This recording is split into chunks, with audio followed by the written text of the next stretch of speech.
Mush, it was going to be so good.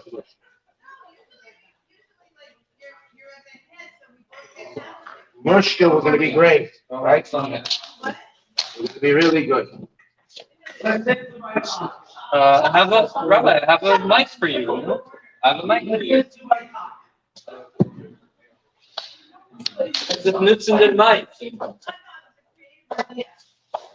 L'chaim, everyone. Baruch atah Adonai Eloheinu melech haolam shehakol na'eh b'dvarei. L'chaim u'lebracha. L'chaim, everyone have a l'chaim. Well, we'll say l'chaim. Can we get all those? No, I would like half. Amen.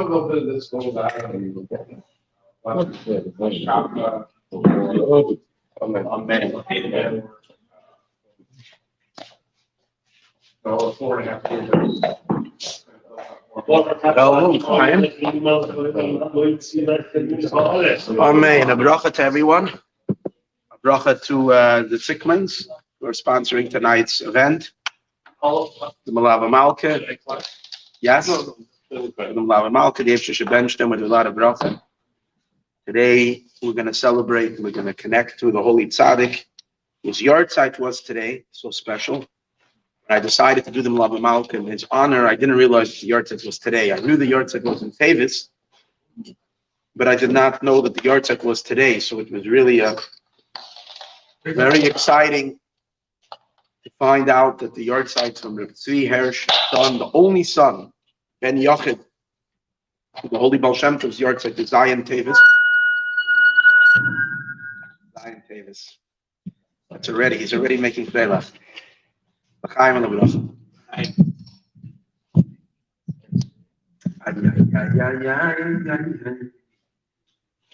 L'chaim. Whoa, it's a little too echoey. Yeah. Just want to make sure that this is up. Okay.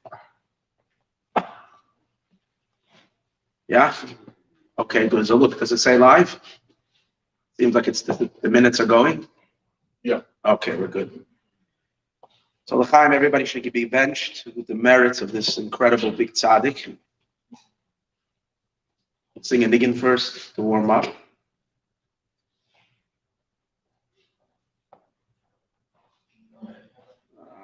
A niggin. Sing a niggin of the a niggin from the Baal Shem Tov is a niggin. So I don't have a niggin from the son of the Baal Shem Tov. But we do know a niggin from the Baal Shem Tov, which is a freilich niggin, a happy tune. And I forgot that niggin. Is that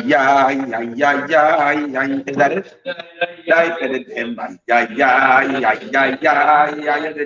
I'm not sure this is the niggin of the Baal Shem Tov, but whatever it is, it's a good niggin. No,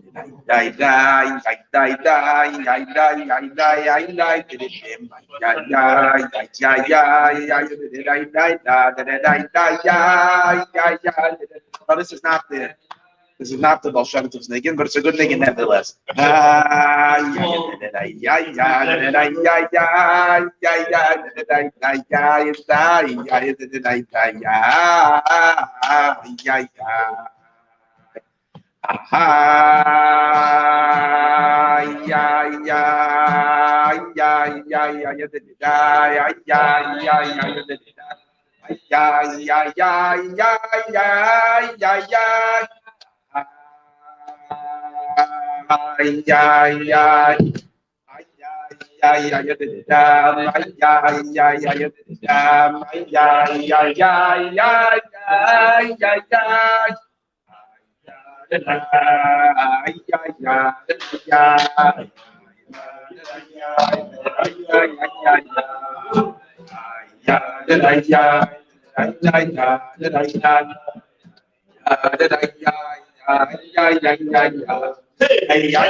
This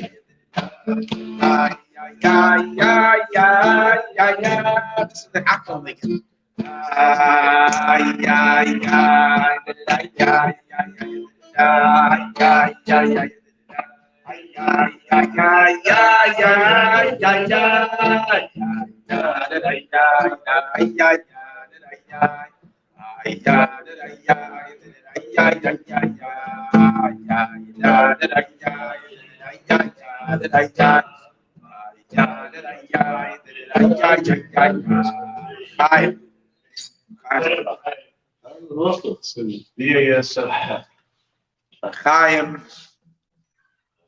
So the holy tzaddik or Tzvi Hersh lived in Pinsk. After his father passed away, in 17 in Tov Kuf Chof, which is 1760. After that, a little while later, he married a woman in Pinsk, second marriage. So while he was in Pinsk, a man once came to him, a young man, and he realized who this Rav Tzvi was a very, very secluded, hidden person. Meaning he had the backing that he was a son of the Baal Shem Tov, but other than that, he was a very quiet person who lived very much to himself. Wasn't a Rebbe, as we will tell the story later. He was a Rebbe for a very short while. He was a Rebbe, but that was very short. He himself, but he could have been a Rebbe. That means his holiness, his godliness is beyond off the charts. Someone came to the holy Rav Tzvi and he asked him, Rebbe, teach me how to reach the heights. Show me the ropes. Show me around a little. This guy was serious. And Rav Tzvi said to him, he said, there was once a fellow who, wanted to go into business and he wanted to learn how to become a millionaire. And all he had was 50 coins, 50 gold coins, which was a little bit of money, but he needed to learn how to invest and build his fortune. So he came along to a very rich man, and he came to him and he asked him, please, I'm coming to you to give me some advice. How do you invest? Where do you invest? What, where, and when? So he told him, I'm not the man for you. I'm not the guy. You see, my wealth, my entire wealth, I inherited from my father. I was born a millionaire. I was born a rich kid. So I'm rich, but for me, you're not going to learn how to turn nothing into gold. You want to learn how to turn nothing into gold, a couple of coffee kits and this and that, you have to go to that fellow. That guy started with nothing. He arrived on where is it which street there? Somewhere, one of the streets of Manhattan over there on the east side. Whichever street over there with sandals. I had from off the boat from a little casquette. And he managed to build himself a fortune. Today he's a big CEO of a major company. He goes, so this is a guy you want to talk to, not to me, because I didn't work. I didn't sweat into it. So he said, so the Tzvi explained. He said, me, all my qualities and everything I have, I inherited from my father. My father planted me as soon as I was born at the top of the highest mountain. So I'm not the guy to teach you how to climb the mountain, how to get up to the top. If you want to learn, you should go to Rabbanan of Kalin. Rabbanan of Kalin, he sweat and toiled. He made his way up on the top on his own. But I was planted on the top. And this basically tells you a little bit about this Rav Tzvi, that he's the son of the holy Baal Shem Tov. And how was he born? In Shifchei Baal Shem Tov, the book writes the stories, the praises of the Baal Shem Tov, which is a Kabbalistic book. The Alter Rebbe had the Shifchei Baal Shem Tov, praised the Shifchei Baal Shem Tov. The stories are accurate in Shifchei Baal Shem Tov. So in Shifchei Baal Shem Tov, it says over there that the Baal Shem Tov said to his son, Rav Tzvi. The Rav Tzvi was born to the Baal Shem Tov. Again, everything is, we don't have exact records. When the Baal Shem Tov was 36 years old, in the year Tov Tzadik Daled, which makes it 1734. So that's just about the time the Baal Shem Tov revealed himself as a tzaddik. So the Rav Tzvi was born a little later in the Baal Shem Tov. He was 15 years younger than his older sister. The Baal Shem Tov had 2 children only. The older sister, her name was Adel. She was the more popular of the children, his daughter. Tzvi was the second one. So when the Baal Shem Tov once revealed to his son, when his son asked him, I think, again, if it was at that occasion or not that occasion, but it seems like it was on the occasion of the Baal Shem Tov was on his bed right before his passing. And the Baal Shem Tov revealed to his son, because what happened was like this. The Baal Shem Tov, he was ill, and everybody was horrified, and everybody was coming, and everybody was there the whole time. How's the Baal Shem Tov doing? It was Shavuos time. And the year 1760, everybody was completely, and that they heard him crying, davening. It was like, the Baal Shem Tov is ill. You realize that it was their teacher, their love. They loved the Baal Shem Tov with an unmeasurable love, and yet the Baal Shem Tov was ill. And it looked like things were getting, and the Baal Shem Tov said, today I'm going to pass. So the mentor went to look for his son. If anybody should come, it should be his son. But Reb Tzvi was sleeping. He was sleeping. The reason he was sleeping, says the Shivchei Baal Shem Tov, because he absolutely didn't believe his father would pass away. He was so calm that he went to sleep, and his father wasn't going to die. So, but when they told him that the Baal Shem Tov said that today he's passing, the father said he's passing, he came to the Baal Shem Tov and he was crying. Came to his father and he was crying. The Baal Shem Tov said to him at that time, you should know, he said to him, I gave birth to you, he said. After 14 years, I was separated from my wife. I was capricious from your mother for 14 years. And the reason you were born, in other words, the reason that I was Al Pi HaDibur. You were born Al Pi HaDibur. So you can imagine. Al Pi HaDibur means by directly the Eibishter. Al Pi HaDibur are words that you use when you say that God communicated to bring you into the world. So then the Eibishter, Baal Shem Tov on his own was past already any kind of relation to anything physical in this world, including having anything with his wife and bringing children into this world. He was totally beyond that. He was not shy. Like by Moshe Rabbeinu. Moshe Rabbeinu was told after Har Sinai not to go back home. Moshe was separated from his wife. So the Baal Shem Tov was separated from his wife, even though there in the Lashon in Shifchei Baal Shem Tov was that the Imoy Bebita, and yet he was separated from her for 14 years. As a Kach Kasub, the Lashon over there. It's very interesting Lashon. In any case, but Al Pi HaDibur, and in Shifchei Baal Shem Tov, in the other places, they don't want to quote this stuff. So I guess they don't want to quote everywhere. But in Shifchei Baal Shem Tov, it says that he said to him that when I was to have you, to bring you into this world with your mother, all the heavens were shaking. There was such an incredible moment of godliness at that moment that it shook the heavens of Gibreng. And I was able to bring you down the neshama of Adam Rishon. This is what the Baal Shem Tov says, and it was the levels of holiness that the Baal Shem Tov was touching at that time when he was with the mother of the and he said, I was able to bring down at that time the neshama of Adam Rishon, not necessarily as your main soul, but the Soida Ibor. And the secret of Ibor, such a concept called Ibor neshamas, where one soul is pregnant with another soul, and then you would know everything. That's what he said. You would know everything, but you don't need it. I got you a pretty good soul. Now, you have a very holy soul, and the darshtas nation. You don't need it. That's what he said. So we're dealing with a neshama that the Baal Shem Tov brought into the world after 14 years of total separation from anything in this world, and yet at this time he's told to bring Al Pi HaDibur. The Eibishter himself is asking to bring this neshama into this world. Now, the pashtas, like what exactly is the job of Reb Tzvi in this world? He didn't become a big Rebbe. He wasn't the leader of the Chassidim. He wasn't the next generation. It wasn't like Yitzchak Avinu that was going to take over from Avraham Avinu. So you have to say that it's a certain spiritual light that we don't necessarily know what, where, and when his effects were. But he had to be here. And he had to be here to do very big things. He himself wasn't a Rebbe, but he had 3 sons of his that were all big Tzadikim. I mean, he was also big Tzadik again, but Rebbes. But in any case, but also not a major dynasty. No major dynasty in the Chassidic world emerged from Reb Tzvi. But in any case, this is from the Reb Tzvi's childhood. We don't know much. There is a story that his father was born in a sefer. That his father. It's hard to understand exactly when this happened. The Baal Shem Tov revealed himself, according to the Chabad tradition, at around 1733. At that time, the Baal Shem Tov was living in Brod.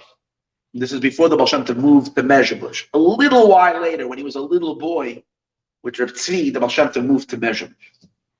But it seems like, because we know that the Baal Shem Tov's hanaga to go into the forest and spend the entire week into the forest, because Boydudus was the time when he was still a tzaddik nister, when he was still a concealed tzaddik.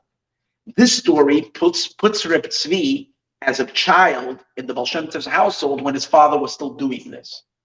So therefore, you have to say, I'm not exactly sure, at that time, the Baal Shem Tov still used to go, even when he was revealing himself as a tzaddik, I can imagine he didn't become, the big shtibel the first day. It was a couple of years until it became more people gathered him. They started noticing who he is, and it started flowing a gathering. So that's why it would probably make sense that it happened kind of at this Bein Hashmashas time, at this time, twilight zone between the Baal Shem Tov being a hidden tzaddik and becoming a revealed tzaddik.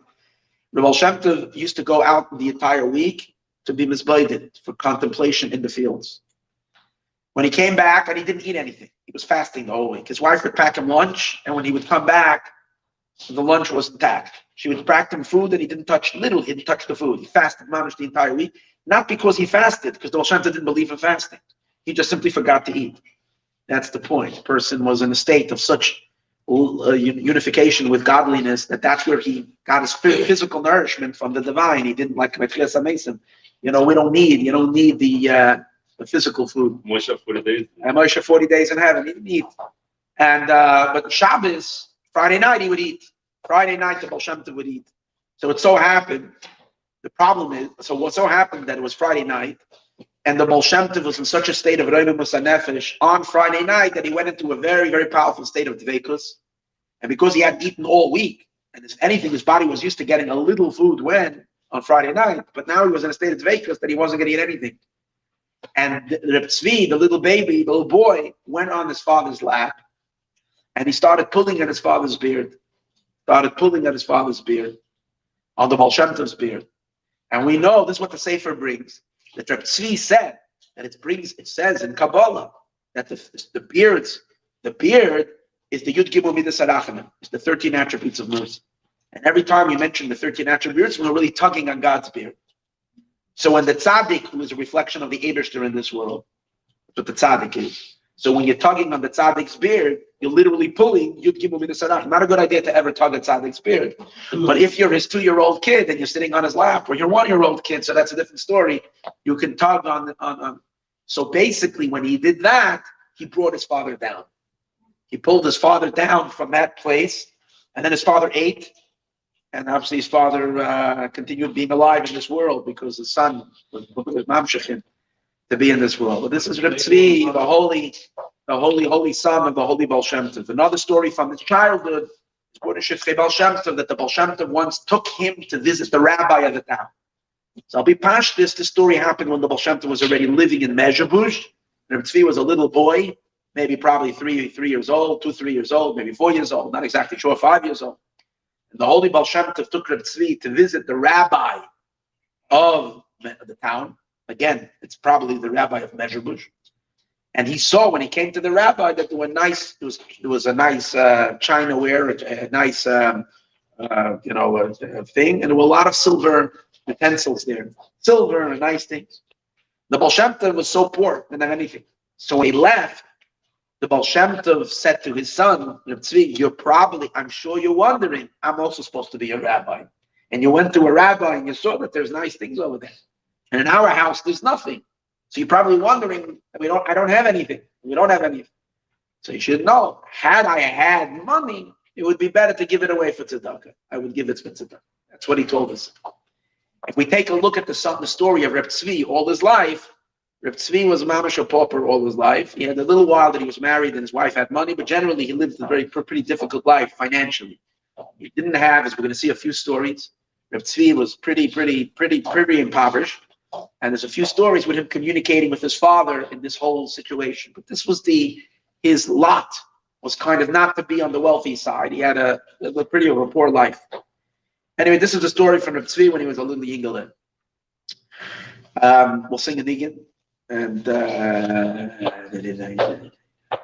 Melaveh Malka, something. What do we have?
Song that was chosen was Altida, Don't Be Afraid.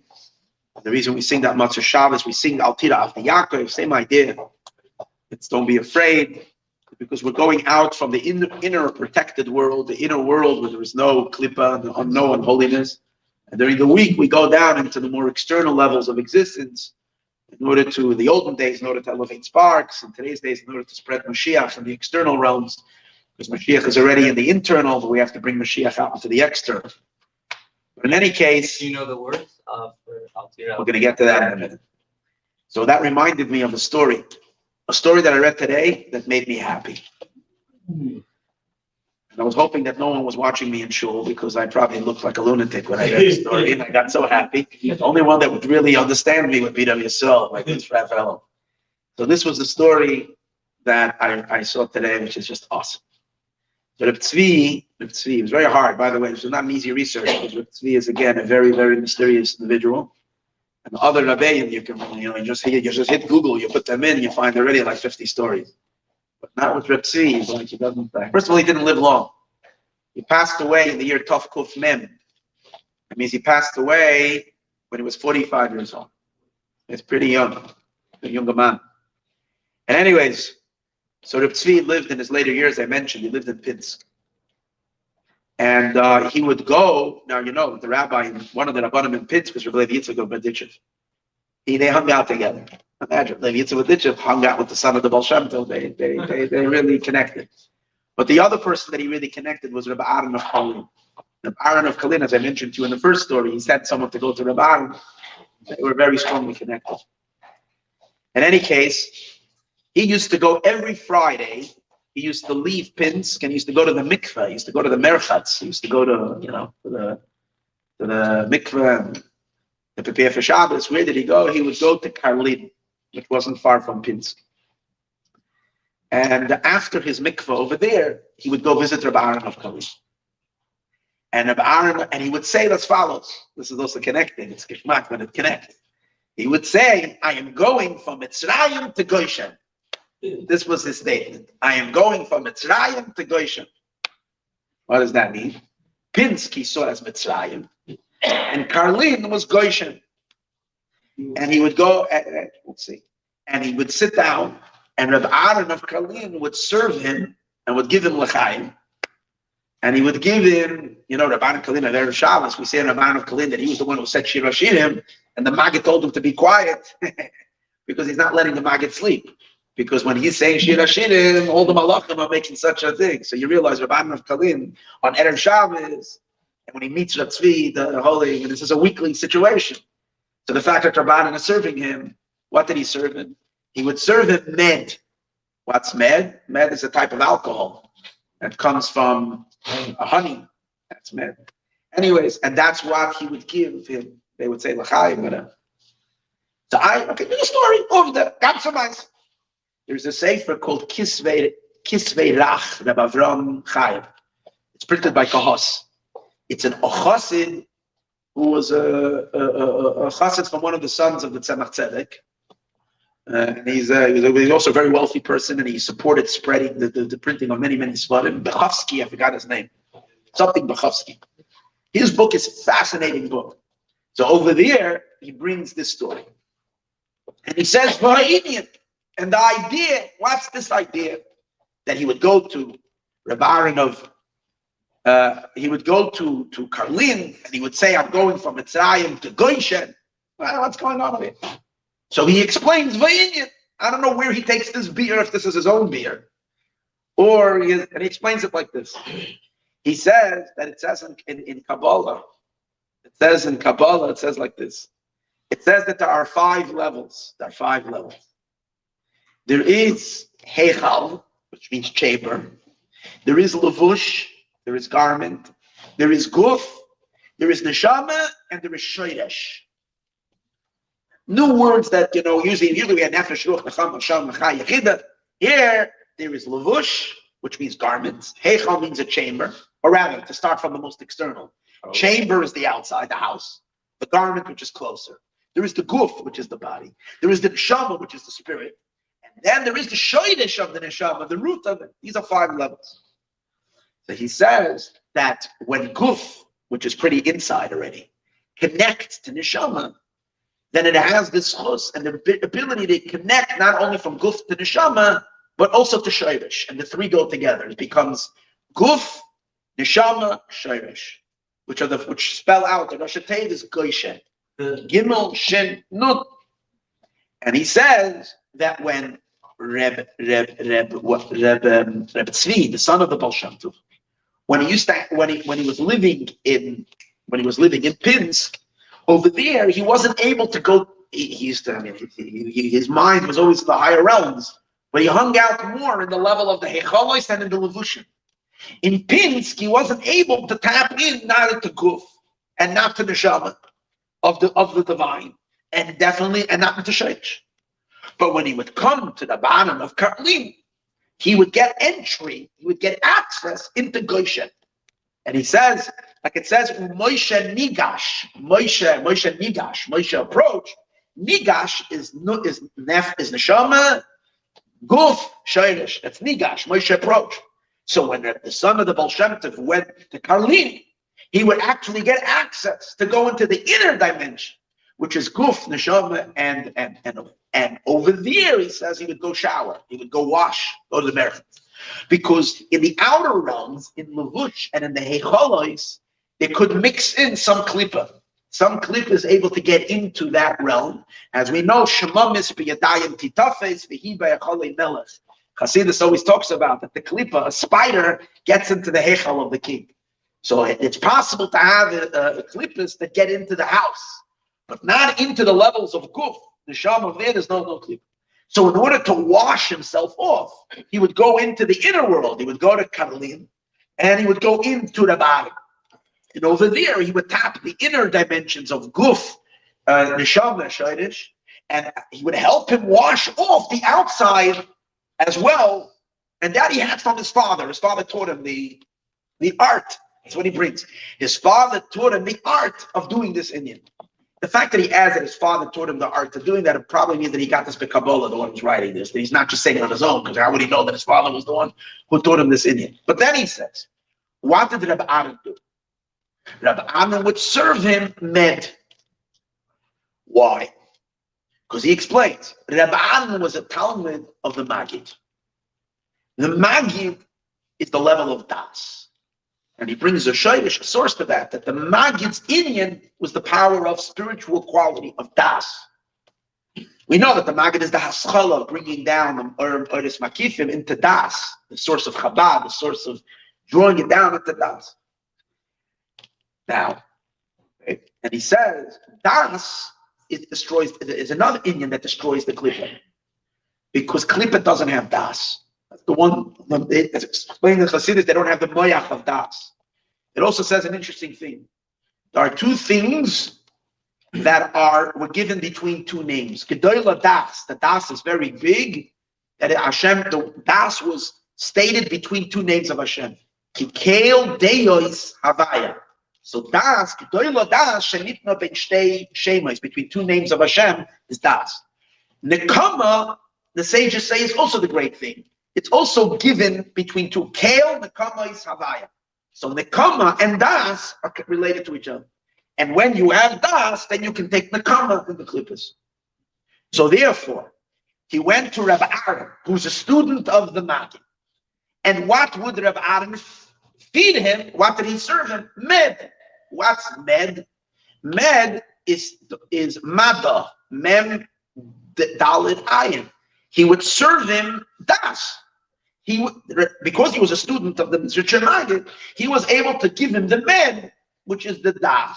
And with the med that he had, and then he continued. And it says the Maggid's name was Ber. And Ber means that he can fight the other side.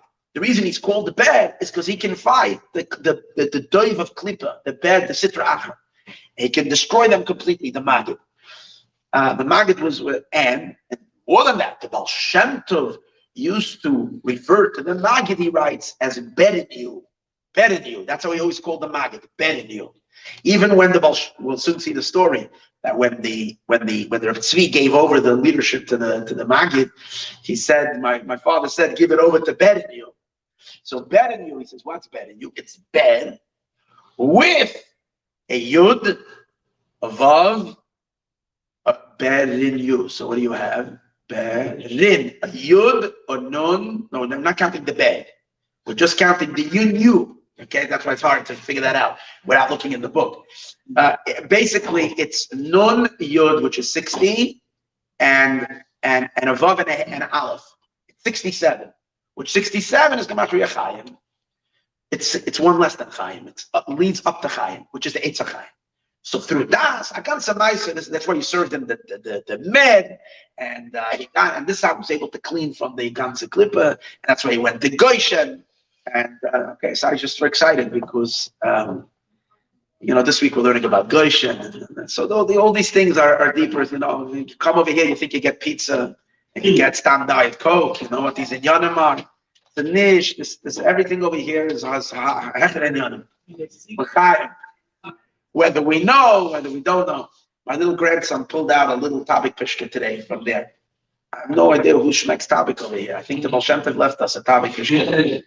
I have no idea. He pulled out a little kufs over here today. He's running around the whole Shalashilus with this little thing.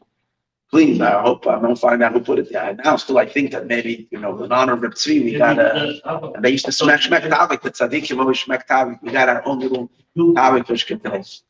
In any case, that's in the mice. So Chaim el-Brach and Chaim is holy tzadik's light shine upon us. So here's a gewaldige story.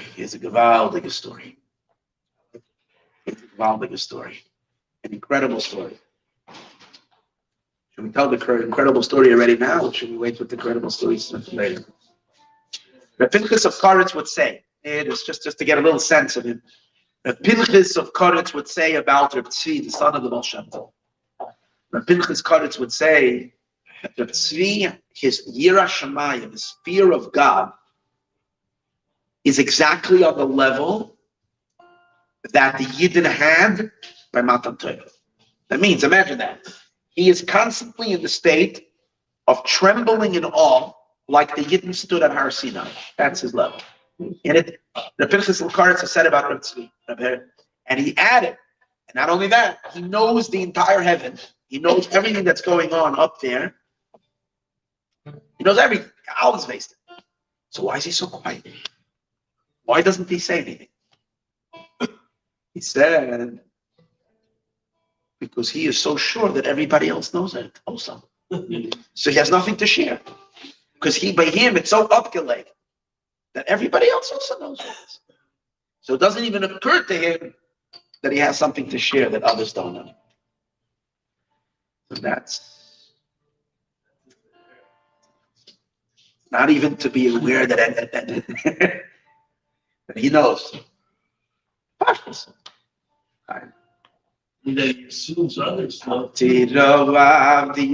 a hard song to play on that. Let me start it and see if you get the key. Starts in major. I'm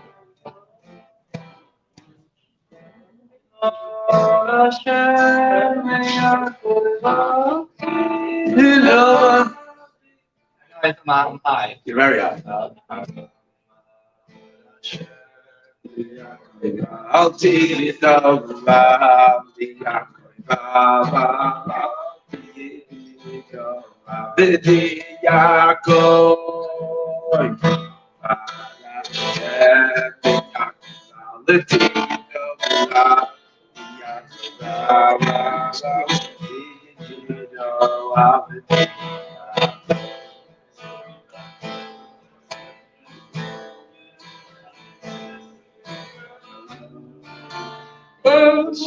Do it if that's going to be a hard one.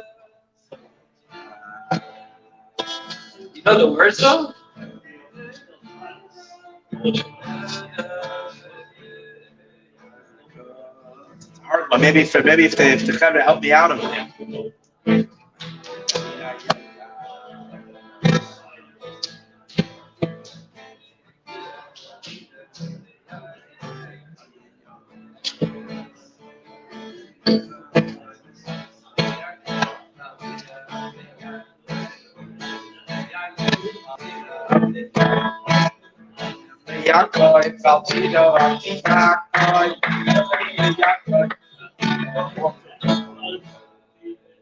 It's okay because it goes back. I like this one.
So one time, when he was living in Pinsk, he was invited to a bris. Rabbi Yitzchak and Rabbanon of Kalin were there. And he was quiet. And they asked the whoever was in charge over there, to sit him in between them. Sitting like they were known as big Tzadikim. He was kind of more in the background. But he sat between them. They said to him, share with us. Give us parnasa for a quarter of the year. That's what they said. Give us a fentel yod. Give us parnasa for a quarter of the year. You have to realize, you see, we'll say a vart, we'll say a teaching. For the tzaddikim like Aaron of Karlin from Levi Yitzchak of Raditchev, this story or this teaching was enough to keep them going spiritually for a quarter of the year. For us, we need something new in 5 minutes from now. But they need it, and you realize the quality of these teachings and it's where he's speaking to and to what level. If you internalize the story and the teaching that he's teaching, this is taka parnasa for a quarter of a year. If it was parnasa for them for a quarter of a year. They asked, so he said over a word from his father, from the holy Baal Shem. And he said as follows. He said there was once a king, and the king was very, was a great king. He had everything, but he also was also a very big thinker, big philosopher. And because he got into his philosophy and his thinking and it's great, philosophy led him into a deep depression, like usually philosophy does. So it brought him into a deep depression. The more he thought, the more he understood the world, the nature of existence, and so on and so forth. It just led him to deep depression. And that's what it was. And he had a certain minister who loved him very much. And he always wanted to make the king happy. So he was the jester. He used to always clown around in front of the king, and he used to bring him to laugh. And it was his greatest joy when he would be able to make the king laugh and get the king out of his philosophical depression. One time, all his tricks that he tried, he used all the tricks in his basket and nothing worked. Nothing was able to pull the king out of his. So he came up with an idea. He went to the forest and he met the wood chopper. And the wood chopper there in the forest, the guy, it's ready. It's midday, 3 o'clock, after the midday, middle of the sun. He's schwitzing like a bucket. And he's standing, he's got muscles like, I don't know what, the wood chopper. And a clock, then he's zetzing and he's banging at the wood. And he's taking all this wood and he's piling up the wood till he has a nice pile. So he waits to him for a moment and he relaxes for a moment. He comes over to him and he says to him, listen there, he says, I have a good deal for you. You mind taking all this wood? How much wood do you want? He says, no, all of it, everything you have, and bring it to the city, and you'll bring it to the palace, and I'll pay you. Okay, this is business. This is the day that worked out for him. Usually, now he's going to get paid really well. Takes all the wood, loads it up in a wagon, off they go. He comes over there, he drops it off at the palace, and then he asks for the payment. And the minister tells him, get out of here, I'm not paying you. He guy flying, what do you mean? And gets into a rage. And he's a big guy, and he punches him. And the minister is also quite a guy, and he punches back. And before you know it, the two of them are going at each other. They're fighting, they're killing each other. Meanwhile, the king is he's looking out of the window. And he's watching this guy, and he sees the guy comes, and he's not paying him. And he's able to hear also, and he sees the fight going on. And he's entertained by it. And he suddenly, starts laughing. And the moment he notices the king laughing, he tells the guy, oh, of course I'm paying. He pays him the money and sends him off, and that's the story. This is the story he says from the Baal Shem. And he said, Shem Tov teaches the pasuk. Shem Tov teaches the pasuk. It says, Tzara v'yogoin emtza. I meet all kinds of tzaras, v'shem avaya ekra, and I call forth the name of the Eibishter. There's not much explanation in the story, but the way I understand the story is that the Eibishter needs entertainment. And we come into this world, and when we battle with our Yetzer Haras and we fight with the Inyanim, what do we learn in Tanya? Skafia, the Eibishter gets a nachas ruach from the battle. If we have Mesirus Nefesh, and we realize that it's worth it to take a couple of punches and get a bloody nose and knock a couple of teeth out as well in order to bring the Eibishter Simcha. So we have a different take on our struggles. And when we realize that sometimes we take a little beating, that sometimes by being in this world and being a human being in this physical world, all of this is soif kol soif, brings a nachas to the Eibishter that he gets. It says skafia sitra achra. That's where the joy above is when the sitra achra is subdued. So that's the Indian of Tzad V'Yoga Emtza Shem Hashem Mekra. That's the Parnasa that Reb Tzvi gave to the Levi Yitzchak of Barditchev in the bottom of Karlin for a quarter of a year. They had what to live with in their Avodas Hashem that they can appreciate. Reb Tzvi once had a dream. His father came to him after his passing. He asked his father in a dream, he said, Tata, how do you serve the Eibush? How do you serve God? How do you serve? That bothered him. He wanted to know how to serve the Eibush. His father said like this. His father showed him a huge mountain. Huge, very tall mountain with a big cliff. His father went to the top, leaped off the cliff, and it was like, became like, shredded into 1,000 pieces. And he said to him, in other words, if you know, what does it mean to serve the Eibishter? Is to be willing to splinter yourself into 1,000,000 pieces for the Eibishter every second. That's the service of the Holy Baal Shem Tov teaching his son. To what kind of selflessness and what kind of a devotion. Obviously, these are high madrigas, but this is the dream that Reb Tzvi related of his father's instructions to him. As I mentioned, Reb Tzvi was a pretty poor man. One time he came to the Baal Shem Tov's, after Baal Shem Tov's Estalkus, he came to Mezhebush, and he came to daven by his father and his mother's grave that he should have a Yeshua. He's having a very hard time in Gashmi. So initially, when he davened, first he davened for his ruchniistic things, for his spiritual matters. And then he davened for his Gashmis. And then his mother came to him in a dream. And his mother said to him, you should know that as long as you were davening for your spiritual matters, your father was over here listening. Because the moment you started hacking and shining with your physical stuff, he says, Dad left. That's what he said. Aber he gegangen, the Tata's gegangen. He wasn't interested anymore. He's off. I'm a mother. The mother's not going to leave you crying over here. So I had to hang around. But she said, it's not befitting for you. You know, your Indian is not Gashmias, your Indian is not this whole thing. Don't do this anymore. You know, I had to hang around here. It's amazing. The Baal Shem Tov is the one who was so concerned with everybody's Gashmias. But it looks like that's the way with Tzadikim. Their own is a different story. You know, when it comes to everybody else, the smallest Gashmias thing in Indian, that's all it means. They were always there, but for their own, that's a different story. He told him, he says, his mother said to him, I as a mother had to stay, but your father turned around immediately the moment it started. But I stayed, and I'm telling you, don't do it again.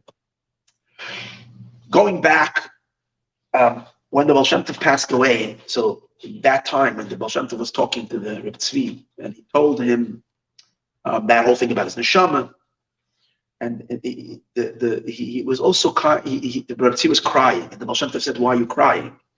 And he said, "You know, who are you leaving us?" He said, "Don't worry, you're going to be with Chassidim. You're going to be with them. You know, and you're going to take care of them." So he says, "But you know, I can't. Whatever." So he said to him, "Don't worry." He says, "Whenever you're going to need me, I'm going to come. I'm going to give you a shame. I'm going to give you a certain name of Hashem, which you're going to have in mind. You should meditate on this name. And when you meditate on this name, I'm going to appear to you. So I'm always going to be with you. I'm never going to leave your side." So he was continued crying. He said to him, "Why are you crying now?" He says, "Because I'm afraid that because of the bilbul and all this that's going on, you're passing, and so I'm going to forget the name." So the Baal Shem Tov said, "So I'm going to give you another name. So you're going to meditate on that name. You're going to remember the first name. Which the first name, you're going to be able to come." Al Kapan, this is an interesting story. This is what happened. Did Reb Tzvi ever use this Indian? So there were two interesting stories. One story is that the first week, the first Shabbos right after Shiva, all the students of the Baal Shem Tov were sitting around, the Chavraya Kadisha was sitting around, you know, the new Rebbe. Tzvi is the new Rebbe, sitting up there. Comes Friday night, and they're sitting by the dish, and Tzvi is quiet. How old is he? He was born in Tov Tzadik Dalet. The Baal Shem Tov passed away in Tov Kuf Chaf. So what do we have? We have 26 years, 26 years old. And he's quiet. And is zokt garnished. He passed away at 45.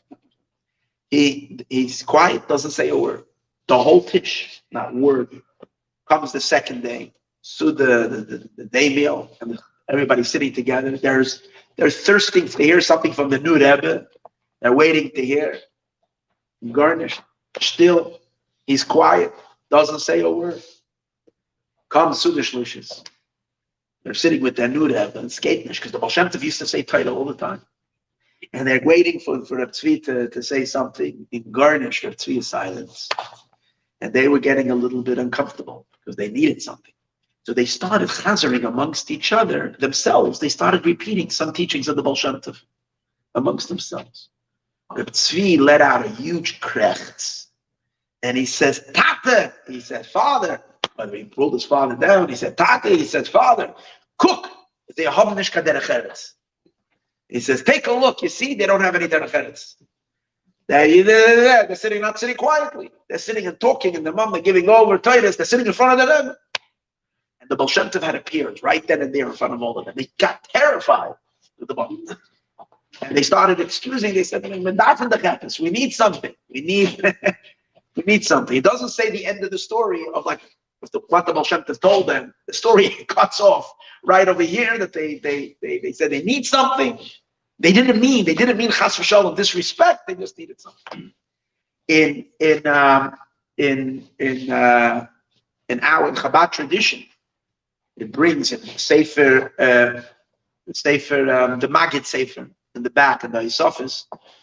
What's the Magid Sefer called? Magid Devar of Yaakov. So in the back of the Isofis, it brings the idea that Tzvi was made to Rebbe for a year. And during that time, the problem was that Tzvi, the Poyal Mamish, his nature was more softer and quiet, but also physically, he was a very weak person. He was physically weak. And they knew that the leader of the Chassidic, they felt that they don't have a manik that's like fierce and strong. So they were very worried. They were afraid that the Chassidic movement was going to slowly just like disappear because they don't have a strong.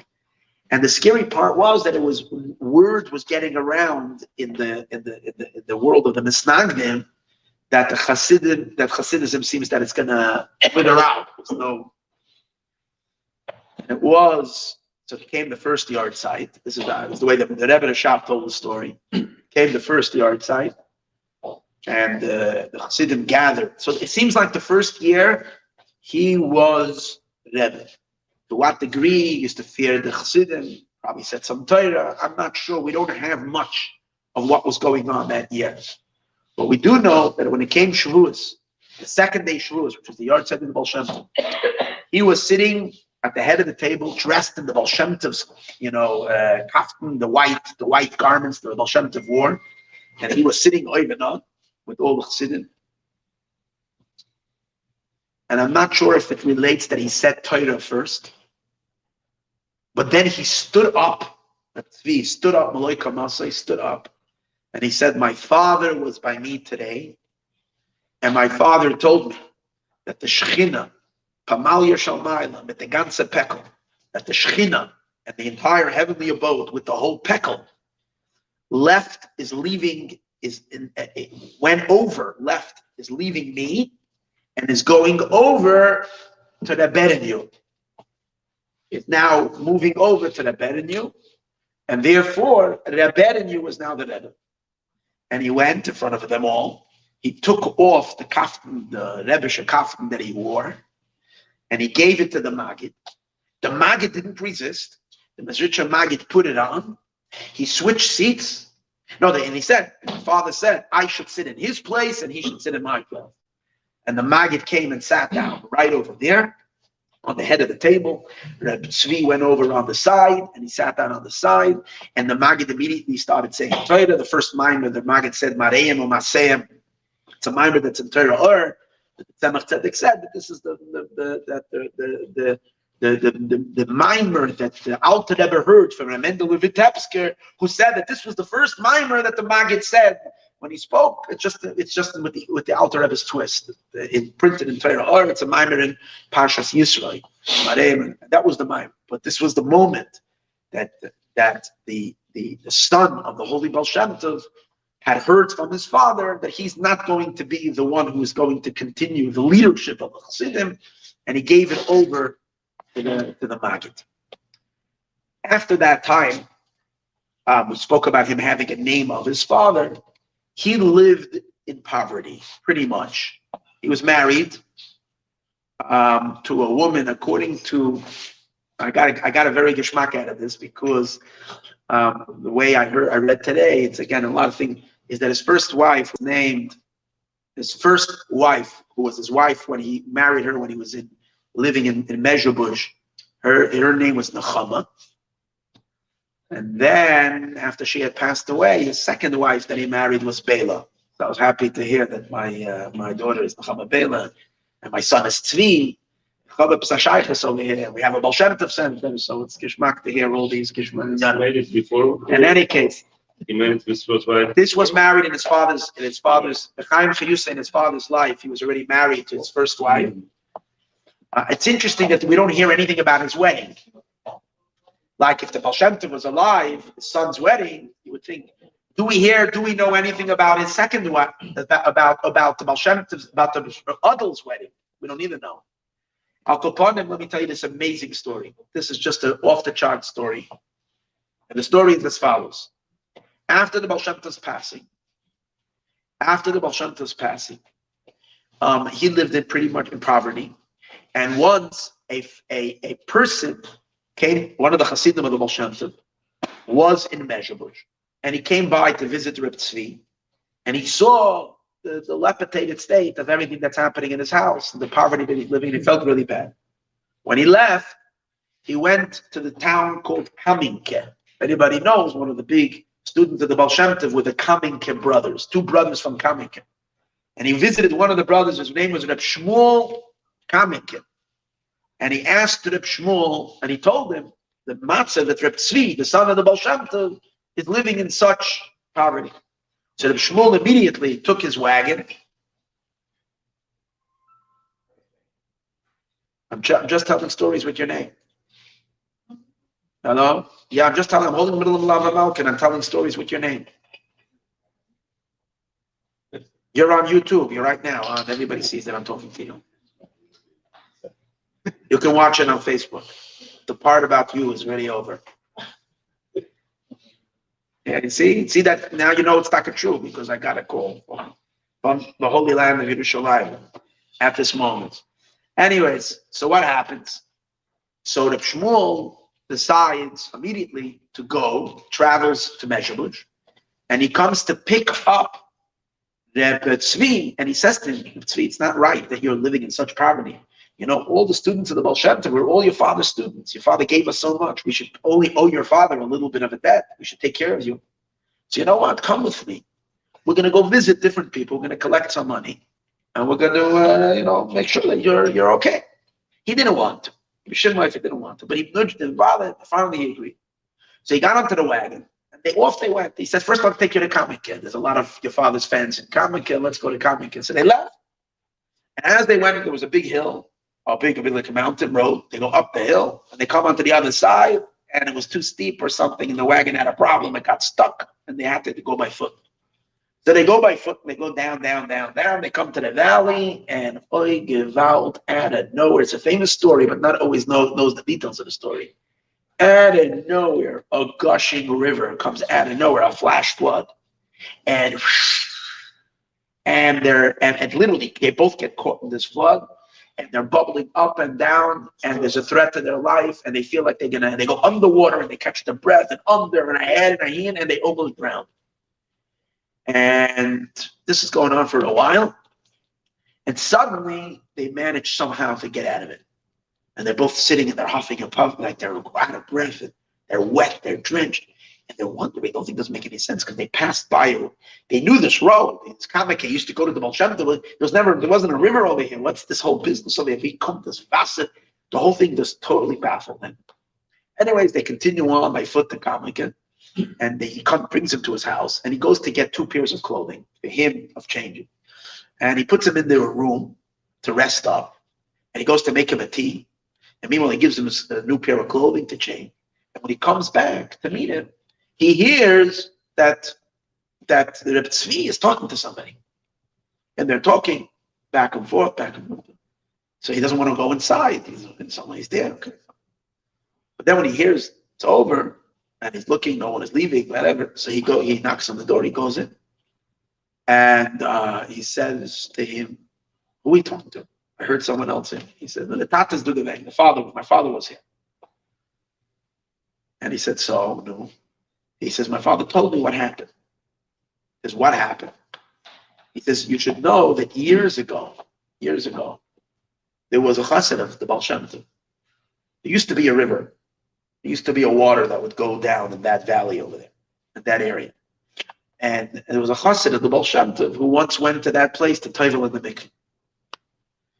And Aleinu, he drowned in that water. And the Baal Shem Tov was very upset about it, very upset. The way I initially heard the story in another Gerson is that it was a woman who used to bring, she used to support the Baal Shem Tov's household. She had a little farm, so she bought eggs and cheese and milk. She used to bring always to the Baal Shem Tov as a gift. And one time she was crossing over there, she drowned in the river, a wagon, a whole story. Whether it was a student of Baal Shem Tov, so it was a man, it was a woman, a chesnish, but it was a story that's so on. But according to this story, it was a man going, a student of the Baal Shem Tov going to Tove in the mikveh. He drowned. And the Baal Shem Tov was very, very upset that happened. So the Baal Shem Tov came to the crime scene where the water was. And the Baal Shem Tov said that I decree there should never be water over here. And according to the way the story is told over here, not only Baal Shem Tov do that, but the Baal Shem Tov said, I don't want water over here, I'm going to relocate this river somewhere else. And the Baal Shem Tov took his stick, and he went like this, and as he was doing, he was moving, the whole water was moving along, and went elsewhere to a whole different path. He brings in the story that he knew someone who came from that area, who said that the place where the new water was running was called, I'll tell you even the name, meaning that my Ukrainian is not too good, it was called Baal Shem Tov Kranitsa. Kranitsa means a spring. In Ukraine, anybody who speaks Ukrainian should be Kranitsa, something like that. What? Similar to Russian. A faucet, Kranitsa. Okay, maybe Kran. Yiddish. And anyways, so, yeah, anyways, okay. So that's where the river was. Now what happened was, the river, so the Baal Shem Tov is telling this, that I decreed, I moved the river over. What happened was, became a rash in heaven, because the river, the water, and it's a sar, it's a complaint. The Eibishter created me over here. Comes he, and he's messing around with Tzidri Bereshis. He's moving over rivers. He's moving places from place to place. Who's the Baal Shem Tov to come and to mess around with things? So he basically lodged a complaint to the Beis Din Shalmaila that, so the Beis Din Shalmaila listened to the sar of the water, listened to this thing, and the Beis Din Shalmaila said, listen here, you're right. You're 100% right. But we are afraid to mess with the Baal Shem Tov. Because anything we try to do, he'll nullify it. So we can't mess with the Baal Shem Tov. But you know what? He says, a day will come that you, at a certain time, when one of the Baal Shem Tov's children pass by over here, you as a roidef, as a goyal adam, you can get your vengeance. They gave him the permission to get his vengeance on the. And that's why he said, the Baal Shem Tov said to him, when you passed by right over here, the Sar again ran up to the Beis Din, and he wanted to make sure that he has permission. So he asked again permission in the Beis Din to take, but the problem was because you were together with someone else. So now, if the drowning was going to happen, it was going to be two of them. So that's why he needed, again, to ascertain that he can flood him. So he asked the Beis Din at this point to be able to permission. So the Beis Din said like this, we on our end gave, I told you already back then that you can go, but he says, in order for us to this, we can kind of approve this situation right now, but the decree right now. The problem is that if the Baal Shem Tov finds out, the Baal Shem Tov is already not in this world. He's up there in the Hechal. But if the Baal Shem Tov finds out about it, then he'll overrule us. So therefore, they said that the Beis Din, they made on the Beis Din, they're making a cherem, that no one is allowed to tell the Baal Shem Tov, notify the Baal Shem Tov of what's going on. They're planning a cherem. one of the people of the Beis Din happened to be a student of the Baal Shem Tov. Now, usually in the Beis Shamayla, there are neshamas that were in this world. That's what it says. Neshamas of tzadikim that are in this world after they pass away. So l'chura, we have to say it's one of the students of the Baal Shem Tov that had passed away already, and he was part of the Beis. When he heard that there's a sakana on the Baal Shem Tov's son, and that they wanted that Chas Hashem something that happened, he felt, how can I not tell my Rebbe that his son is in danger? How can I not tell him? So he felt it was urgent that he must go tell him. But he was afraid because he had just they put a cheder. So he said, better to, and if he's in the, they're going to kick him out of Gan Eden. He's going to be in it. He said, better that Reis Kavar from Gan Eden than Chas V'Shalom hurt the Baal Shem Tov. So therefore he came and he notified the Baal Shem Tov about what's happened. So the Baal Shem Tov heard about it and he called his wife. That's what he said. He told his wife, and together me and your mother came down to save you. That's what he said. Me and your mother came down to schlep you out. But the Baal Shem Tov said, I haven't been on this world for a very long time. He says, at this time when I came down, I realized how dark this place is. And I'm having a different perspective now on how dark Olam Haza is, this physical world is. And had I realized how dark and polluted this world is, I would not have come down and let you and 1,000 of you drown, but I would not have come down again into this Olam, into this world, knowing the darkness of what it takes to come down into this place. But he says to his father, but that my dachkus, so the Reb Tzvi said to his father, my dachkus, my poverty is so bad, it's so harsh. What can I do? So his father opened up the roof. When he was standing right over there, he opened up the roof. In the room where in comic, he opened the balcony, pushed away some of the things, and he showed them there was diamonds, there were stones there were things. He says, you can take. Catch to them, you can take. He says, but I, as a father, am telling you, Nemesh, don't take. He says, me, your father who loves you, am telling you, don't take. And he concluded with these words, Valsis beser azoi. It's better like this. Basically, he opened up for him a gate up there, to take, like the story when the leg came down, the golden leg. So basically, he said to him, we can get you some goodies from up there, and you can be in the end of your yatzaris. But he told him, Beser azoi. Beser azoi means it's better like this. And that's where he turned around from Reb Shmuel and he went back home. They didn't go on their fundraising little trip. He went back to live in his difficulty and his hardship. And so was that. This was his little moment with the Baal Shem Tov came down. It's a famous story. The Baal Shem Tov came down to rescue his son. Anyways, Anigan. Only one time was when it came to the world. I came from the Rebbe also. He came to the Alter Rebbe jail. So it's not like That's the Chiddush that he came down to the Alter Rebbe. There he came Begash, his fathers.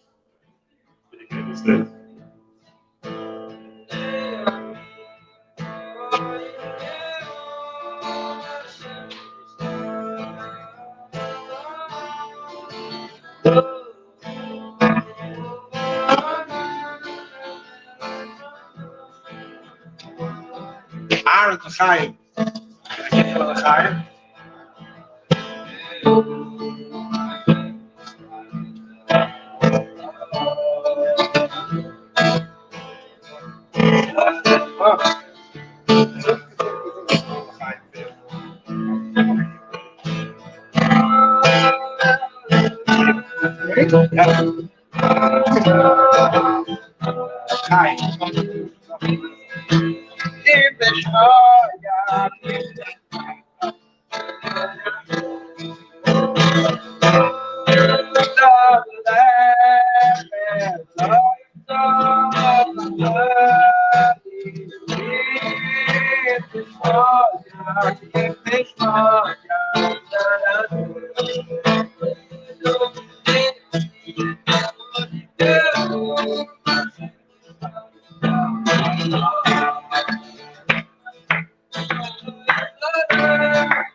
What? Tzadikim.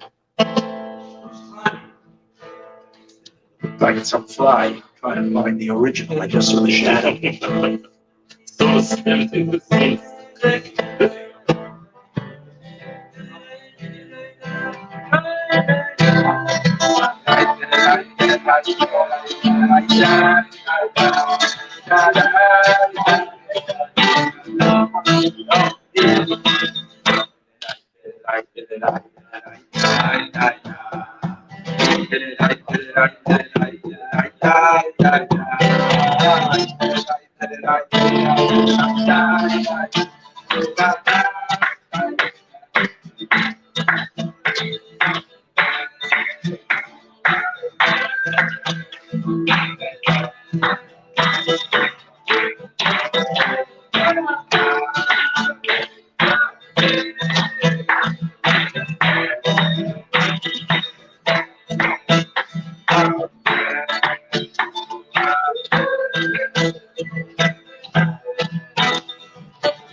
Hi, everyone.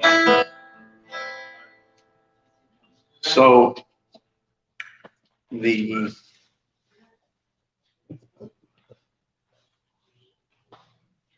Tzemach Tzedek said in the name of his grandfather from the Alter Rebbe, who heard from the Maggid. The Maggid said about Tzvi that he has vision physically, his physical vision. It's 40 parsa. 40 parsa. How many mil is there in a parsa? 4 millers in a parsa. No? Anyway, it's pretty great distance. But that's, he said, that's his physical vision. But his spiritual vision is believable. Without an end. So one time, he had a problem. He stopped seeing his great distance. You know, certain qualities and certain milos that Tzadikim have, at this point, it kind of was gone, lost his vision. So he was bothered by it, and he went to visit Reb Pinchas of Corinth. It's interesting how most of the stories we have about Reb Tzvi is after his father's passed. I couldn't find nothing. Moshe, Chaim Lobrach, look who's here, Moshe. Look who's here, Moshe. Chaim. So, Zalmi was waiting for you. He's waiting and waiting. He kept looking out the window. Where's Moshe? Where's Moshe? In any case, so he went to the Pinsk of Corinth, and he asked Reb Pinchas, why can't I see anymore? I used to be able to see. So Reb Pinchas said, because you're not married. Remember, we had his first wife. His first wife passed away. If you're without a wife, you see all the qualities come from the woman. You don't have your wife, you can't see anything. So then he knew he has to get married. So Reb Pinchas, with the encouragement of Reb Pinchas, again, in other places, it's that the Mizritcha Maggid told him that he should get married. They had the Meshidduch of a pretty well-to-do woman in Pinsk, when he moved to Pinsk. This woman was the daughter of Reb Shmuel. He was known Reb Shmuel HaChassid from Pinsk. And he was a businessman. He had pretty well. And she was an almana. She was also a widow. And she wanted to marry him. She promised him that she's going to run the business. She's going to take care. She was quite a balabusta. And he's going to be able to sit ala toidav ala vayda like he always wanted to and do his own thing. And she's not going to bother him. He's not going to be involved. He's not going to need any gashmis to get young. And she'll take care of everything. What about kids? They had. The first wife. The first wife, I think he had one daughter. Again, there's different makairas for different things. But according to what seems to be most reliable, is that he had one daughter from his first wife, and her name was Shena Rachel. And she married someone, either Rabbi Yaakov, the son of Reb Melaveh from Karlin, or Reb Melaveh of Karlin himself. Reb Melaveh of Karlin is some kind of figure, looks like he's known. Their son, his name was Rabbi Avram Tzvi. He traveled to Eretz Yisrael, and he started Karlin in Tveria. He used to open the Karliner Shul in Tveria. Oh, I forgot to say, the story that I told before about the Baal Shem Tov coming down to rescue, the stories need to have a mocker. Story told that I said before about the Baal Shem Tov coming down to rescue his son when the son was crossing the river was told, I'll tell you by the Reb Aaron, the base Aaron, this is Reb Aaron of Stolin, not Reb Aaron of Kalin. The base Aaron, which is Reb Aaron of Stolin, wanted to build a oihel on the tzilin of Reb Tzvi, the son of the Baal Shem Tov, and his father-in-law, this Reb Shmuel HaChassid. So there's a fellow, his name was Reb Nechemia, and this Nechemia came and he kind of sponsored it. Reb Aaron gave himself some money for it, but he paid the rest. So Reb Aaron told, he said, because you gave the money to help build Reb Tzvi and his father-in-law the oil, I'm going to gift you with a story. So he told him this story. This Reb Nechemia told the story to this Reb Avram Chaim Bachavisky, the story that I mentioned, the sefer that I have. So it's not such a, again, he heard it from this Reb Nechemia, who heard it from Reb Aaron of Stalin, who related this story, known as the base Aaron. He related the story about Reb Shmuel Kameke with the Baal Shem Tov Neshama coming down. Anyways, back to what I was saying before. What happened? So he married this. Reb Pinchas told him he married this. So that was one daughter, Shena Rachel, and with his second marriage, he had one daughter and three sons, and those were three sons: Reb Aaron of Tzutayev. Also, it's interesting how like the whole family always the same kind of story. I read an interesting story of this Reb Aaron of Tzutayev. He's brought in Rezevin brings the story in Sipurei Chassidim. Reb Aaron of Tzutayev was also, pretty poor, and life was getting very, very tough. And he was once in shul. He was an anical of the Baal Shem Tov.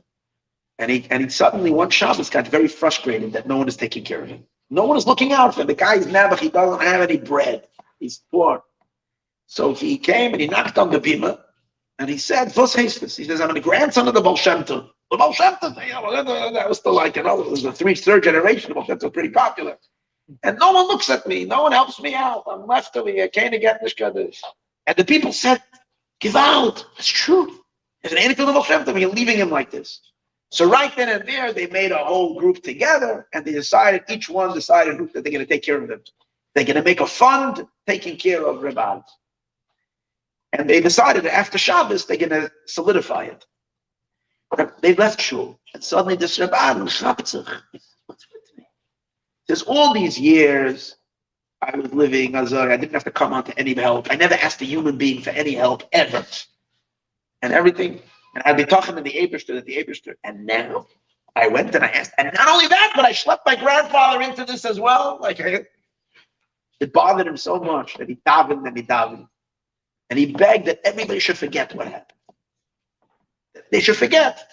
And the next day, no one remembered that they ever had this conversation. No one looked at him.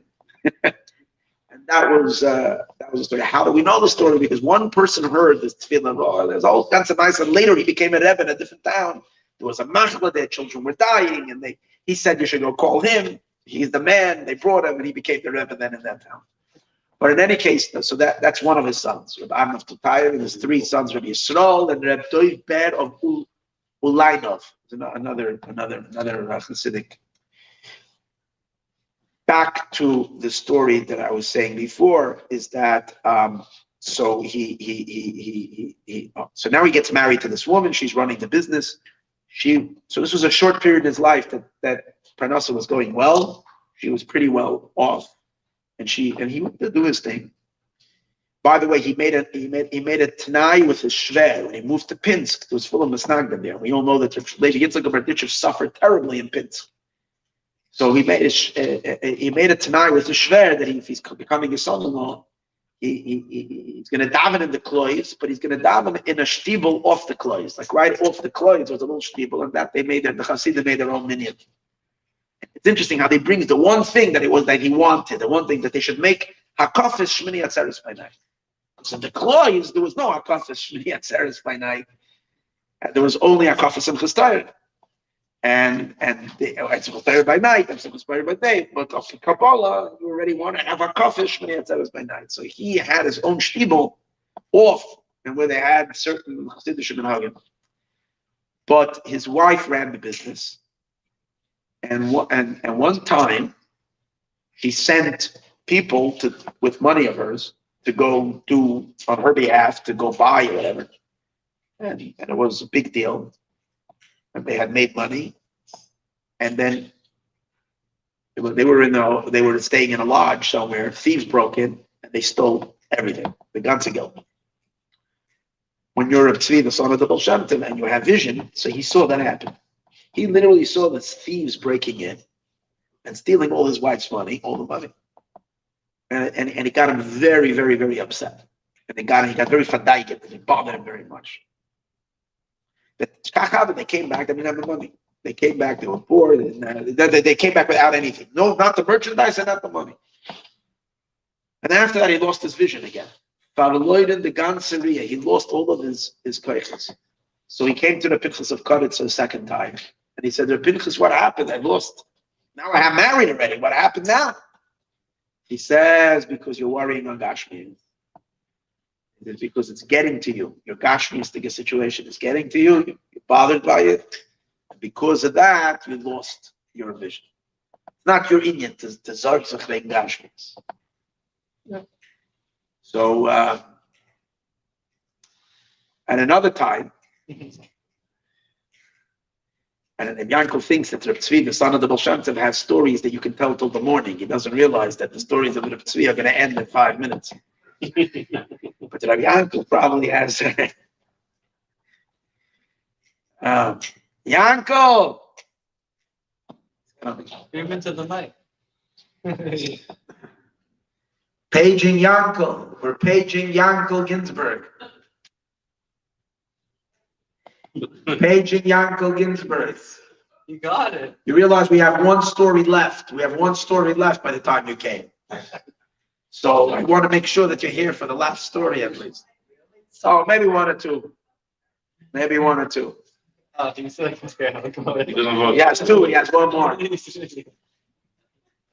what you need to know. So what happened was, so this Reb Shmuel lost his money and his wife lost him again. Reb Tzvi was meant to be poor, so his wife that he married, she lost her money and she had to sell her businesses. I got some nice. So and he remained a Baal Chayiv to many pritzim. So I guess that's why he became a Baal Chayiv. I can see how it's going to be a Baal Chayiv. But now that he married a rich woman who did businesses with big pritzim and she lost the money, so now not only didn't he have the money, he didn't have all his life, he was poor, but he also owed a lot of money to many pritzim. And they harassed him, and his life was very difficult. So the Toldos Yaakov Yosef told the story. He wanted to show how the Baal Shem Tov is Pearl Yeshua's after his passing. So what happened? Reb Tzvi had a dream. His father came to him in a dream. He said to his father, "Father, do you realize how tough things are for me? Do you know about my suffering? Or am I just, am I just going through this and you have no clue that you're sitting there somewhere in Gan Eden? But do you realize that this is really, really tough?" So his father says, "Of course I know. Of course I know." He says, "How do you know?" How do you know? He says, "Those who go on the crossroads," I love the story. He says, "Those who travel on the crossroads, they tell me." He says, "Who are the ones who travel on Prashas Derachim? Those who go on the roads, those who go by these." He says, "That's Avram, Yitzchak, and Yaakov. They travel and they always end up at the crossroads, wherever it is. Why? Because they want to inquire how Yidden are doing. So where are they going to find? Where the roads meet and there are Jews meeting, that's where they hang out. So next time you meet someone sitting at a park bench over there somewhere, this, don't walk by so fast. You don't know who's sitting there.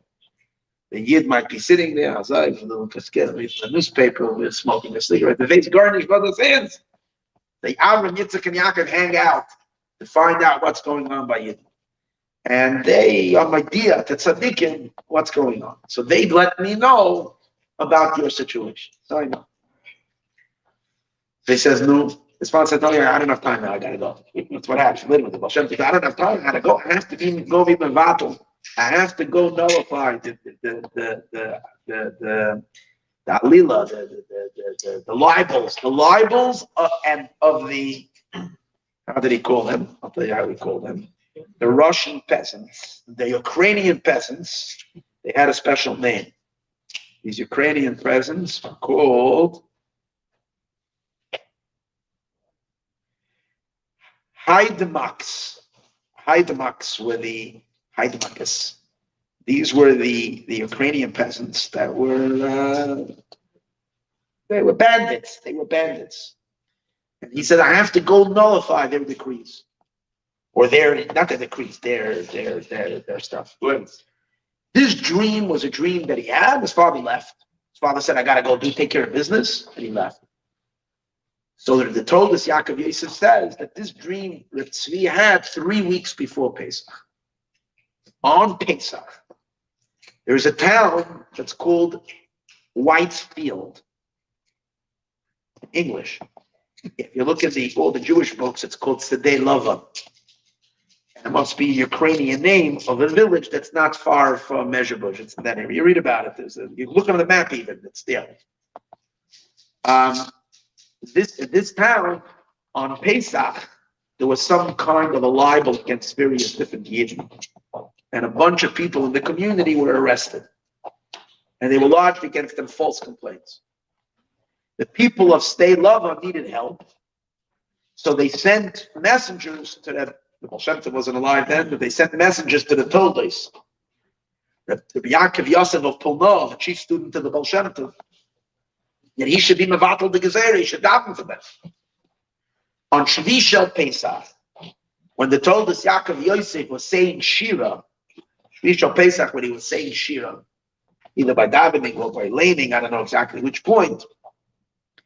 After the davening, he sat by the Suda and he said, Heint by the Shira. Today by the Shira, the Shekhinah was dwelling at the time of the Shira. And therefore, I know for sure that the Gezerah and Stay Lava is going to be nullified.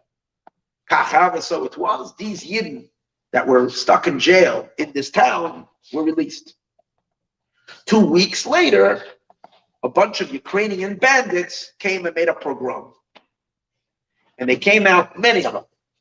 And it seems like the Jews ran into a fortress, and they wanted to, and they all ran away from the village. No Jews were left. Everybody ran into a fortress. They were terrified. It seems like there were 3 women left. They went and found these women.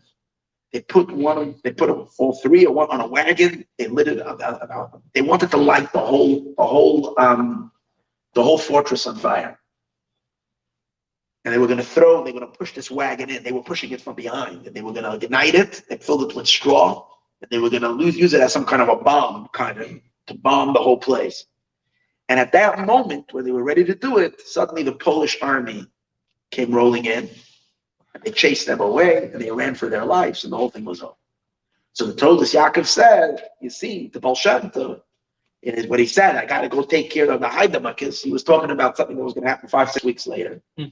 He had already 2 things. He saved the Yidden that were in prison. He got them released from jail. Plus these Chavre. That's the story of the dream of the Toldus. When the Tzvi was, we have to connect it to the parsha. The Tzvi has to be connected to the parsha. The little word that says from the Tzvi, I don't understand the meaning of it. I can say my own titles, but I don't know. He touched that when we say Havul Hashem b'nei Elim, bring to Hashem. It's the first Havul Hashem we say. Havul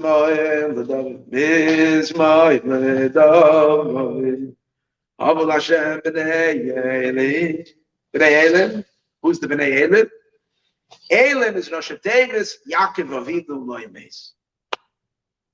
So that's the whole title, Yaakov Avinu Loimes. That's a title from the Tzvi. I'm thinking that's what's Elim. Elim are the strong ones. The strong ones are those who can understand and appreciate that Yaakov Avinu Loimes. The Rebbe left.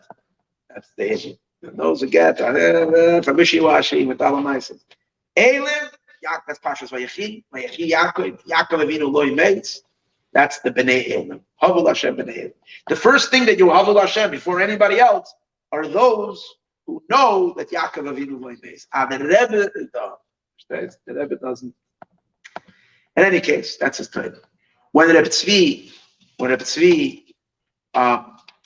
was very ill, 2 Tzadikim came to visit him. Reb Binyamin was his name. He's the brother of Reb Chaim of Chernovitz, who was the Be'er Mayim Chaim. And Reb Eliezer was the Rosh Yeshiva in Pinsk.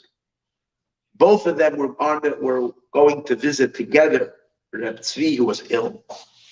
And on their way, they passed by the old cemetery in Pinsk. And one of them said to the other, do you see? Well, he pointed to the cemetery. He said, do you see the big light shining? And the other one looked and he says, a little bit. He says, it's a sign that it's over already. He passed away. And he said, the reason there's such a light shining is because all the tzaddikim that are buried have gotten up to go greet him. His holy neshama. The Degel Machne Ephraim, who was the grandson of the Baal Shem Tov, so he's a cousin. No, Rav Tzvi was his uncle. The Degel was the son of Ra'adl. He writes in Tovkuf Mem Hey, that's 5 years after Rav Tzvi passed away, in one of his Torahs, he says, I had a dream, and I was in the attic by Rav Tzvi's apartment, and over there the Baal Shem Tov was there, and it was surrounded with lulavim and sroigim. There was lulavs and a sroigim. And yet it was the second night of Pesach, and they were doing the Seder, and it was also Purim. So the story is like very, very, it's a dream. So it's somehow the lulav and the sroigim are there. It's Pesach and it's Purim at the same time. It's the second Seder, it's Purim. But that's the story. That's the dream that the Degel Machne Ephraim has about. I'm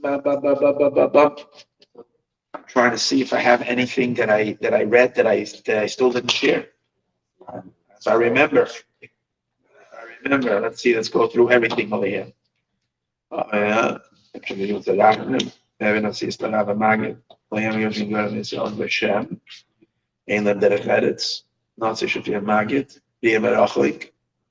Follow the clothes. I said that the small comic, he came to help him with money.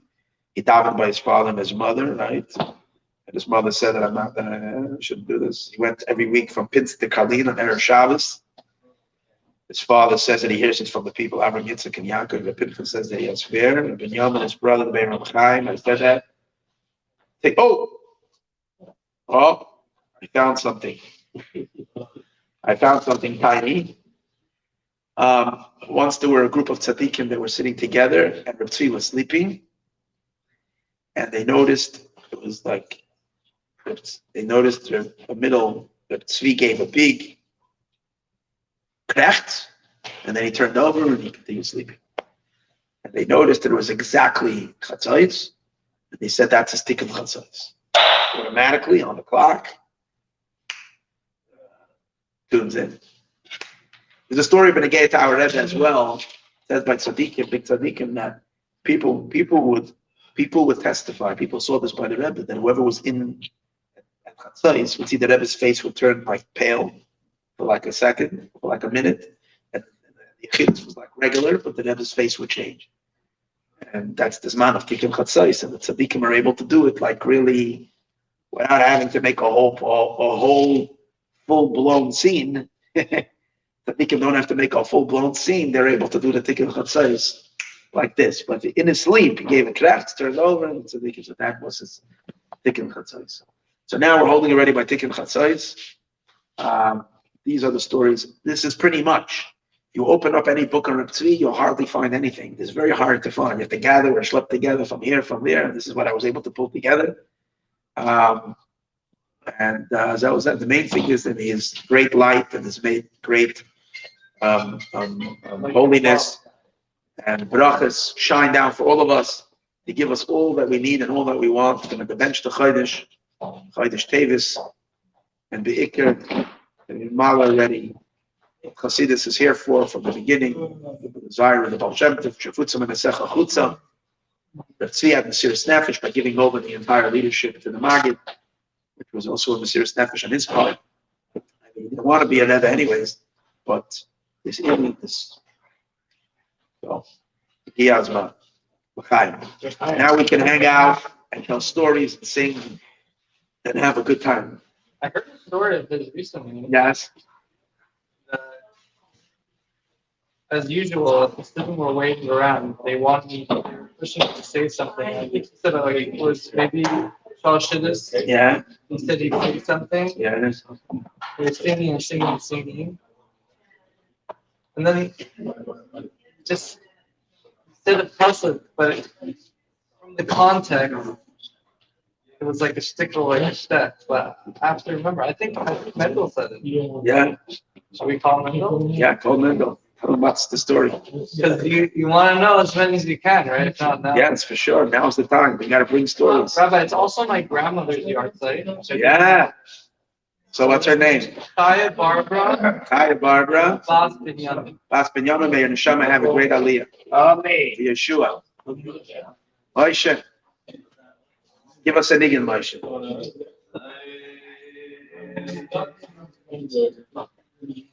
Get a little parnasa?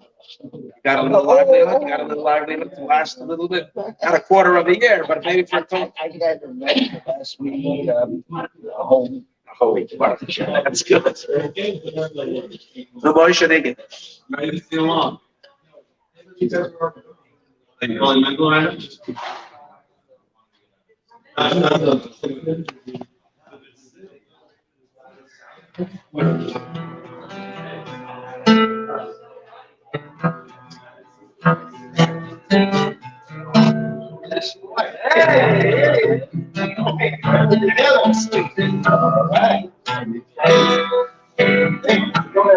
They got the sticker.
Mendel, what's up? I was remembering a story you said that the rabbi should say is you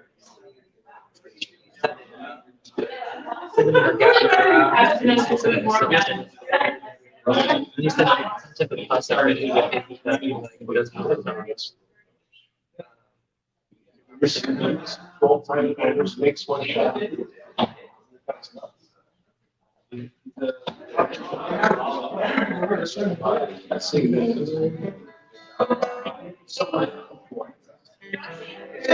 Yeah.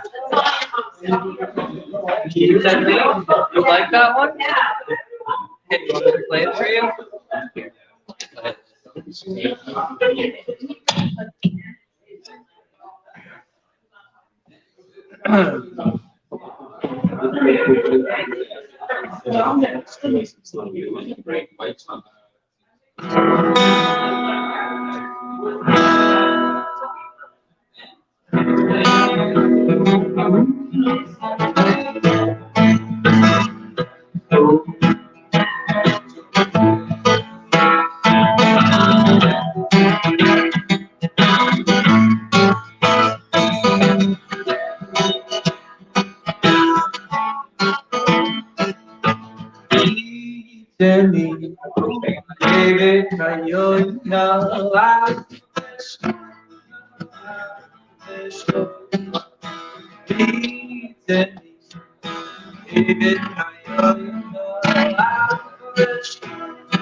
On the way, on the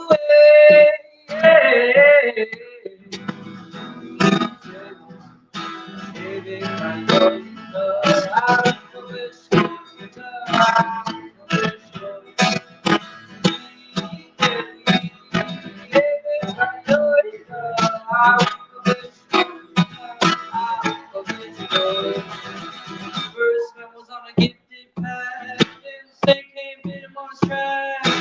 to know about the good and the bad. And my baby can't mix it. Hey, I will tell you if he's right, if he's wrong. Lord, I'll tell you if the fight goes on. Baby, I will destroy you.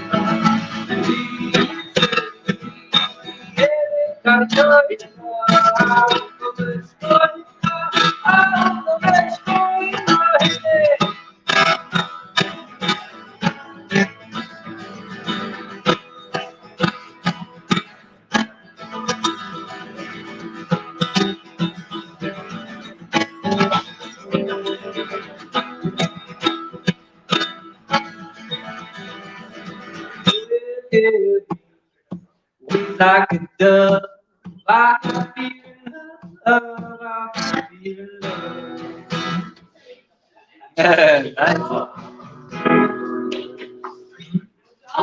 Thank you, thank you, thank you.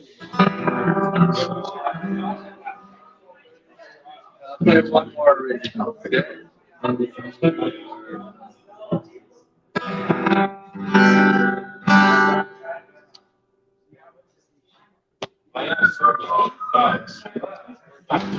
Just 60 men surround my head,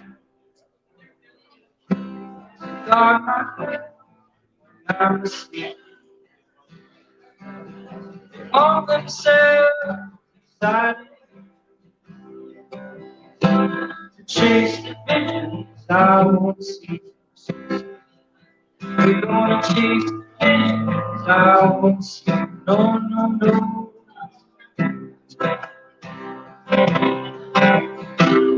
They took me to a blind. Way out the other side. They call something down. Thought I knew.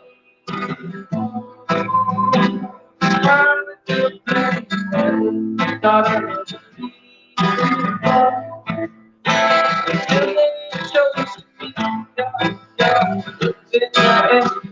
The best, a little love, take the time off the first. Expecting to spectacle, skepticism's honest, but the travesty is yours.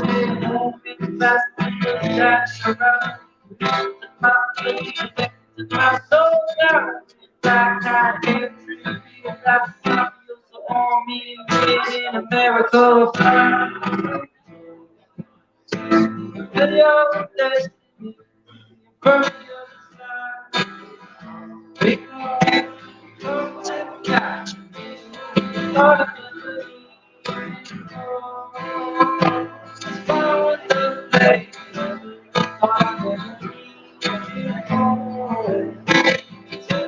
So, my soul, my great calling is penetrating the body, making way for this body manifestation. Love in my trouble, my nation is a struggler. Something wrong and these worlds are humbling. The death my will, I'm summoning as I'm fucking with the fall. I'm falling to the game, giving a name, invested in the brain, but I feel pain and suffering. So I keep struggling, into a cloud. Feel your destiny, and from the other side, they call me, come to catch me. I thought I knew, smile with the bed,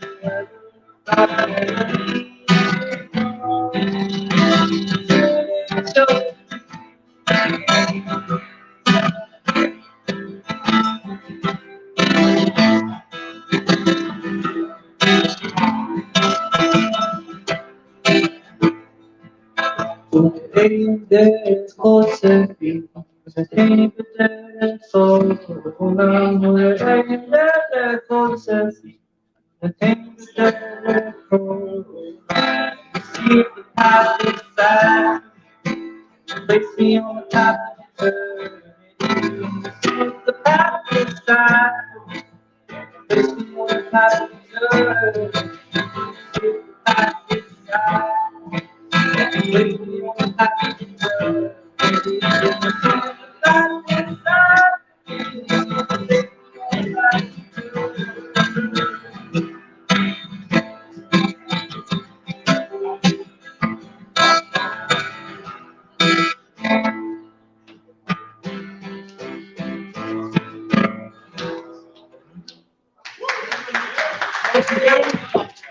And this mic is really. Alright. Slow guys.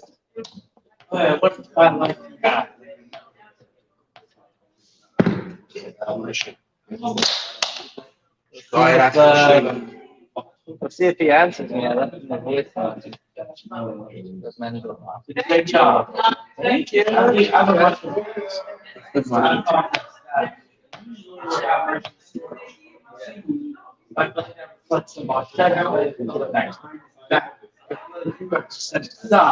So we had to have kids all play.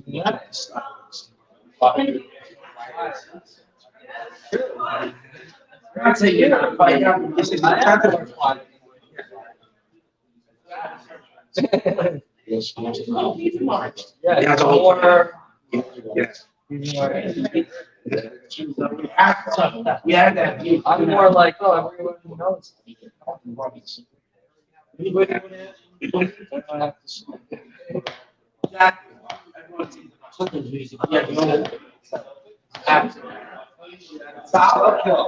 I appreciate that. So I'm just like,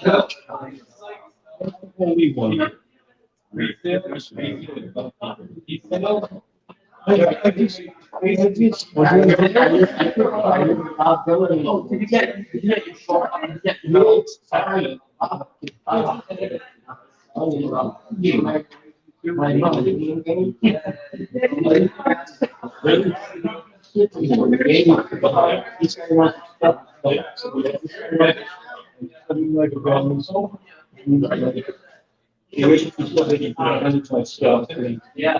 From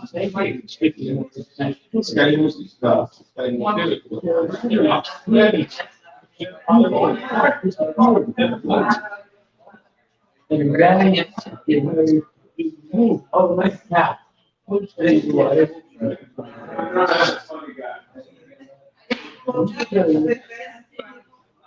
The guy upstairs.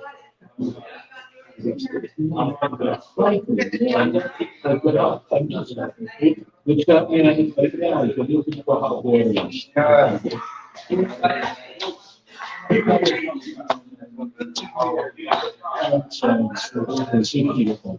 Not bad. it's sort of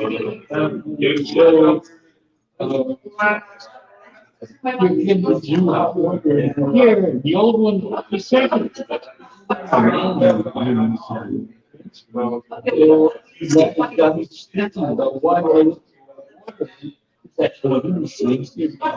Disappeared, you know.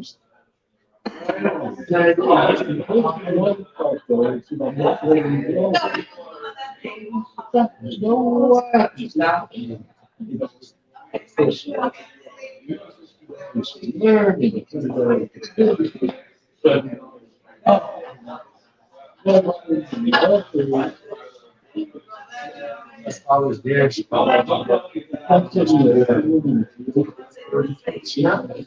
There is no difference.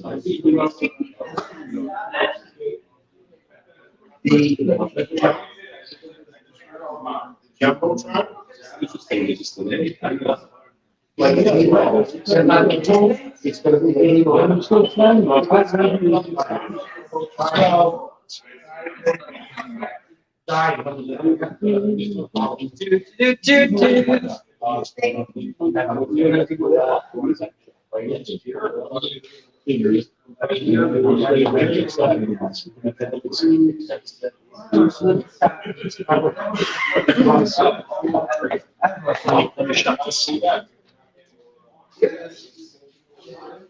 Just